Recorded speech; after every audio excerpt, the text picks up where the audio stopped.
तो विजय तमिलनाडु के मुख्यमंत्री बन गए, लेकिन आप जानते हैं विजय तमिलनाडु के सबसे रईस मुख्यमंत्री हैं और देश के दूसरे सबसे रईस मुख्यमंत्री हैं। पहला कौन है?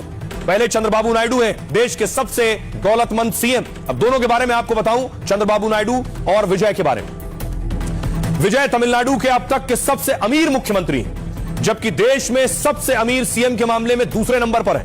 आंध्र प्रदेश के सीएम चंद्रबाबू नायडू सबसे अमीर मुख्यमंत्री हैं। चंद्रबाबू नायडू की कुल संपत्ति 930 करोड़ रुपए से ज्यादा है। चुनावी हलफनामे के मुताबिक विजय 648 करोड़ रुपए के मालिक हैं। 300 करोड़ रुपए ज्यादा तो विजय के बैंक खातों में इससे ज्यादा जमा है, 300 करोड़ से ज्यादा। सीएम विजय के नाम 100 करोड़ रुपए की एफडी और 5 करोड़ का सोना है। साउथ फिल्मों के सुपरस्टार विजय आलीशान घर में और कारों के शौकीन है। ये जो पीछे आप देख रहे हैं, ये विजय का ही घर है।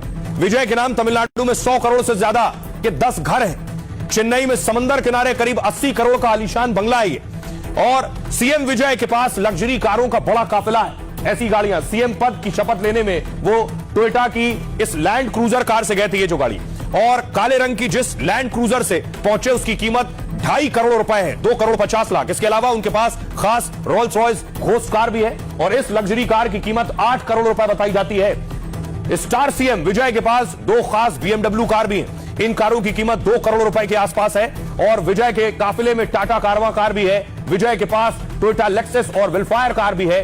दोनों कार की कीमत करीब 2 करोड़ रुपए बताई जाती है।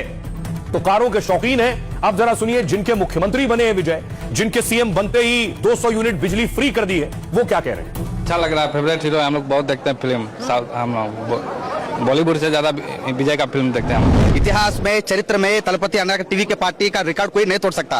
फर्स्ट अटेम्प्ट में 108 सीट्स इज इम्पॉसिबल, बट आप एक्सपीरियंस बोल रहे हैं ना राजनीति के बारे में। फर्स्ट अटेम्प्ट में ही तलपति विजय अन्ना को 108 सीट्स आए हैं, तो वही अन्ना का एक्सपीरियंस तो आ गया है।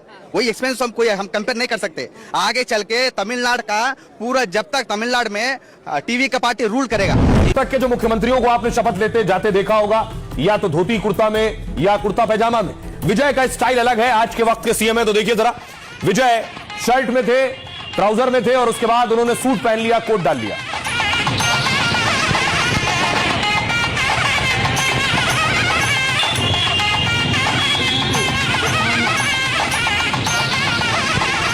और देखिए विजय की कैबिनेट ने शपथ ली।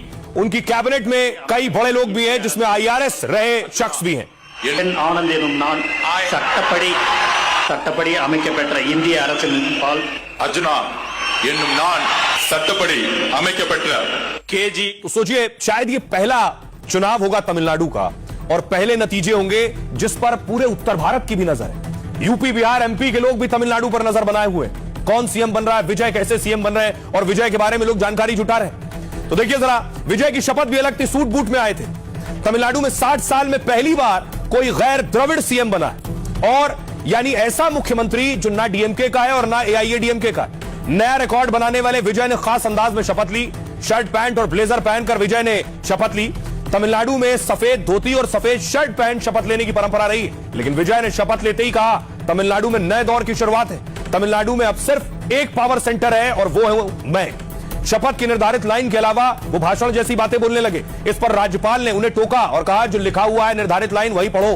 तो लिखित शपथ पढ़ी और अपनी कैबिनेट में युवाओं को खास तरजीह दी है। 29 साल की एस कीर्तन तमिलनाडु की सबसे युवा मंत्री बनी है। कीर्तना शिवकाशी से विधायक एस कीर्तना कई भाषाओं की जानकार हैं और सार्वजनिक रूप से भी फर्राटेदार हिंदी बोलती हैं। TVK के महासचिव KG अरुणराज ने भी मंत्री पद की शपथ ली है। अरुणराज पूर्व IRS और TVK के रणनीतिकार माने जाते हैं। पिछले साल करूर में जब विजय की रैली में भगदड़ मची थी, विजय के खिलाफ चारों तरफ आलोचना हो रही थी, तब पीड़ितों से मिलकर उन्होंने ही विजय का संदेश पहुंचाया था। कभी बीजेपी के साथ रहे निर्मल कुमार ने भी मंत्री पद की शपथ ली।